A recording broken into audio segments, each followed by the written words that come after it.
네, 코스피가 기관 매물 출에 대한 부담감으로 2150선에서 휘청대는 움직임이 나타났습니다. 반면에 코스닥은 다시 힘을 내면서 700선 회복을 시도하고 있는데요. 자, 오늘 장은 또 어떻게 흘러갈지 미리 또 전략을 세워보도록 하겠습니다. 위즈인베스트의 김영철 팀장, 김종효 위원과 함께합니다. 안녕하십니까? 예, 안녕하세요.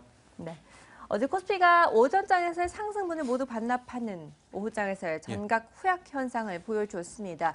외국인들이 잘 나름대로 버텨주고 있는 상황인데 언제까지 또 버텨줄 수 있을지는 미지수인 상황이고, 그렇다면 코스닥 시장은 또 700선을 회복하면서 다시 추가 상승할 수 있을지가 의문인데요. 어떻게 바라보시나요? 일단 거래소 지수 같은 경우에는 숨고르기가 좀 나타나고 있다, 이렇게 좀 판단을 하시는 게 좋을 것 같습니다.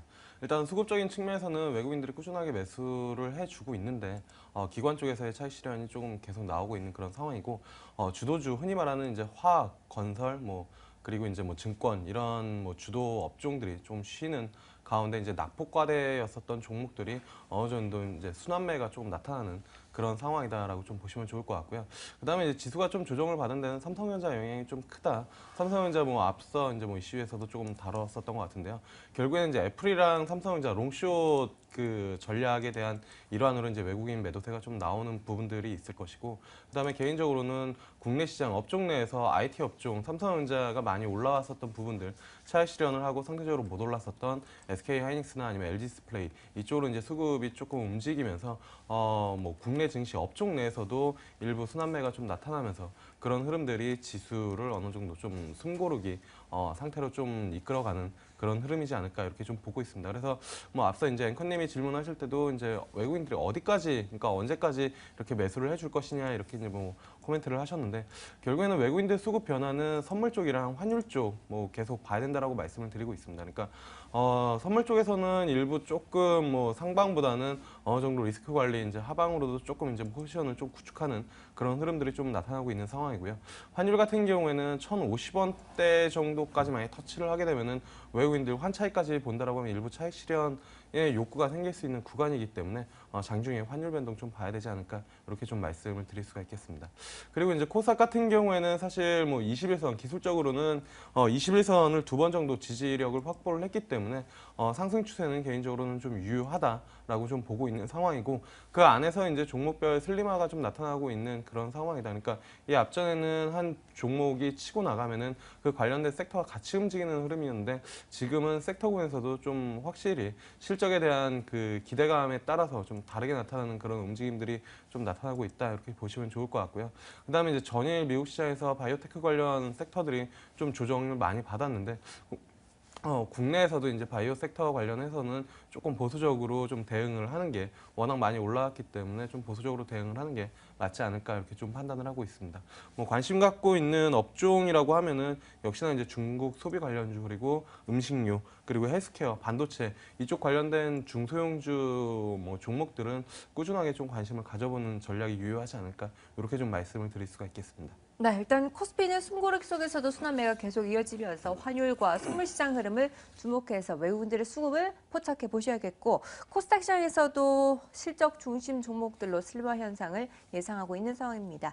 자, 전반적으로 어제 코스피가 2150선에서 갈지자를 그렸죠. 코스닥은 다시 또 힘을 내고 있는 상황인데 위원님은 어떻게 시장 보시나요? 어제 말씀드렸던 것처럼 보이는 것에 집중하고 있다라고 봅니다. 그래서 코스닥 쪽에서는 안 보이는 것, 바이오보다는 보이는 게임주, 보이는 실적에 더 집중했다라고 한마디로 표현해 볼 수 있겠고요.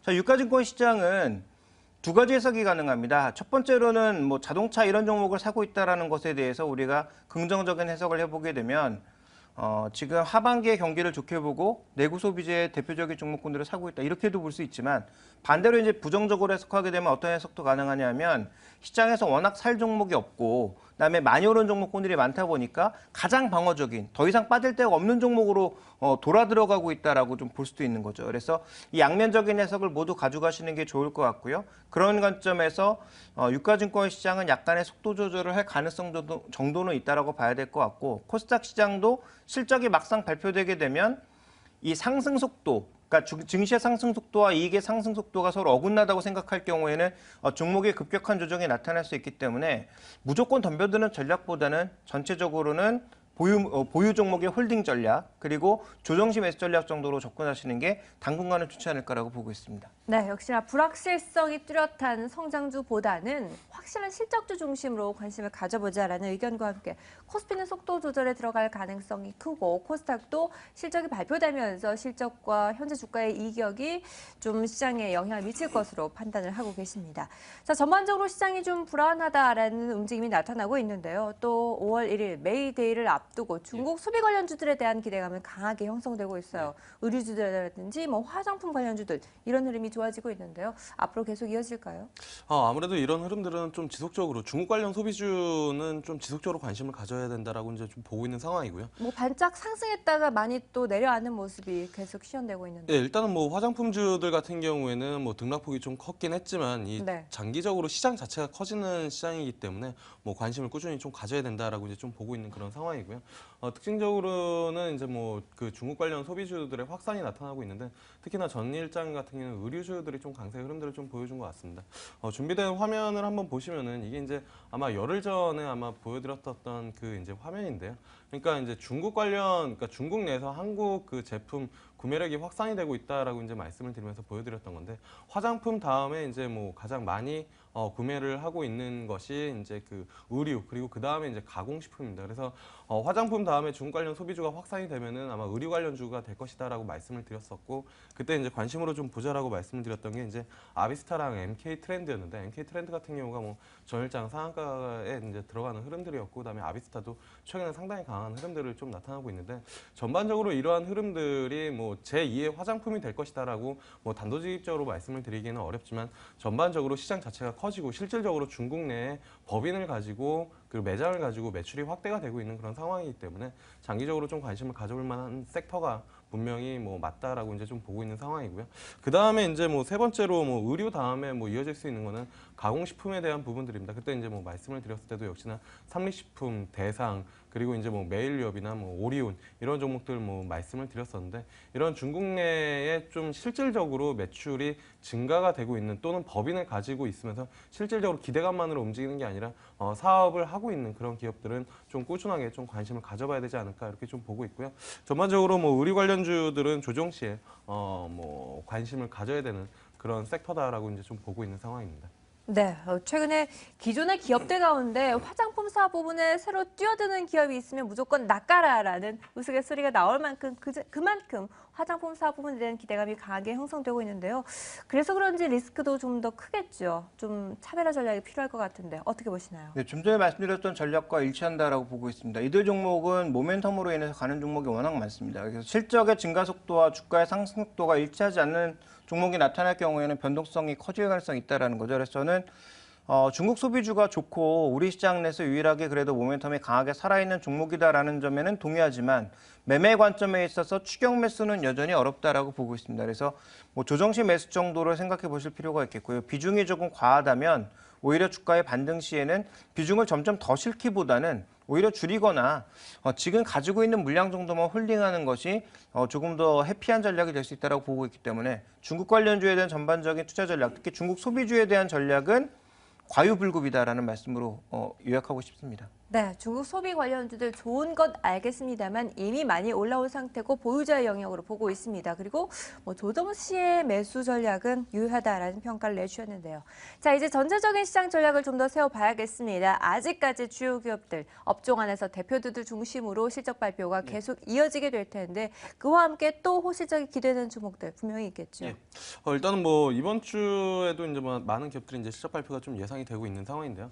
오늘 같은 경우에도 이제 뭐 롯데케미칼이랑 현대중공업 두 기업 정도 실적을 좀 주목해서 봐야 될 것 같습니다. 롯데케미칼 화학주 중에서 대장주로 올라왔었던 부분들이고요. 현대중공업 같은 경우에 빅베스 효과 이후에 실적이 어떻게 나오는지 그 부분들을 좀 살펴봐야 되지 않을까. 그리고 이제 뭐 내일 같은 경우에 제일모직 그리고 30일 날 삼성 STS 이런 기업들이 실적 발표 이후에 사실 수급이 들어오면은 뭐 2분기까지 긍정적인 시각이 유지가 된다라고 좀 보시면서 그런 관점에서 단순하게 좀 접근을 하시는, 그러니까 전략을 좀 단순화해서 뭐 접근을 하시는 게 좀 좋지 않을까 이렇게 좀 보고 있고요. 오늘 관심 있게 보고 있는 종목은 이제 동서라는 기업입니다. 사실 뭐 음식료 업종 중에서 알짜배기 뭐 음식료 업종 그 사업군을 영위하고 있다라고 이제 좀 보시면 좋을 것 같고요. 그다음에 이제 리치스라는 브랜드로 국내 이제 식자재 유통 사업도 같이 영위를 하고 있는 그런 기업이다라고 좀 보시면 좋을 것 같습니다. 그리고 국내 이제 커피 시장 점유율에서 한 80% 정도 점유율을 가지고 있으면서 독보적인 이제 MS를 가지고 있는 상황이고요. 상대적으로 뭐 음식료 업종에 대해서 많은 종목들을 좀 말씀을 드렸습니다. 왜냐하면 기본적으로 원화 강세가 되면은 내수주, 유틸리티 쪽 그중에서도 이제 뭐 포커싱 되고 있는 게 음식료 업종이기 때문에 그쪽을 좀 말씀을 드렸는데 상대적으로 다른 기업들보다 이제 좀 밸류에이션 평가가 좀 저평가되어 있다. 뭐 평균 한 음식료 업종 21배 정도 받고 있는데 17배 정도면은 충분히 매력적인 밸류에이션이고요. 그다음에 이제 뭐 사측에서는 중국 진출을 아직 뭐 이렇게 크게 고려하고 있다라고는 하진 않지만 그러한 모멘텀들이 기대감이 시장에서 좀 반영이 되고 있는 상황이고 그거를 빼놓고 현재 실적 놓고만 보더라도 밸류에이션 부분들은 충분히 매력적이다. 그래서 동서 정도는 관심 있게 보셔도 좋지 않을까 이렇게 좀 말씀을 드릴 수가 있겠습니다. 네, 오늘부터 특히나 그동안 바닥을 다지면서 올라올 만한 종목들 중심으로 실적 발표가 예정되어 있으니까요. 꼭 체크해 보시기 바라고요. 그리고 밸류에이션 매력이 부각되고 있는 동서에 대해서도 관심 있게 전략을 세워보시기 바라겠습니다. 네, 지금까지 위즈인베스트의 김영철 팀장, 김종효 위원과 함께했습니다. 말씀 감사합니다. 네, 감사합니다.